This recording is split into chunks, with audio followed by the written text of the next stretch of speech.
ऐं जेकॾहिं को माण्हू वरी ठगी करे हिन गद्दार सां गॾी हिन टोले हे कातल हे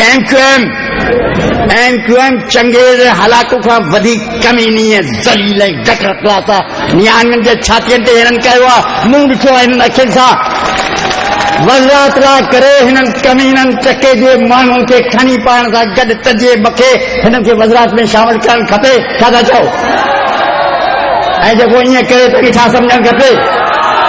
इहे माण्हुनि इहे हैवाननि या इंसाननि जा मिल हूंदा जेके हिननि सां गॾिजी हूंदा उहे गैरत मंशुनि जा फज़ल निकिता जेकॾहिं कंहिं माण्हू खे उमिरि सॼी वज़रात न मिली कॾहिं न मिलियुसि त बि हिननि खे हिननि माण्हुनि सां गॾिजी हुकूमत करणु खपे छा था चओ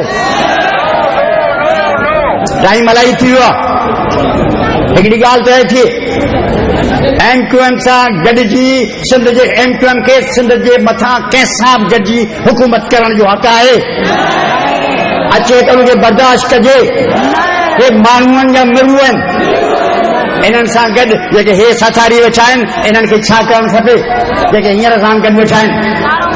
पंहिंजो कारो मोकनि या पंहिंजूं लिकनि हिननि खे कढनि या पाण जी घर वेही रहनि ऐं ॿिया आईंदा जेके ईंदा उहे बि न अचनि भले वेठो हुजनि खाली न वठनि छा बि हुजे वज़रात न खपे हुकूमत न खपे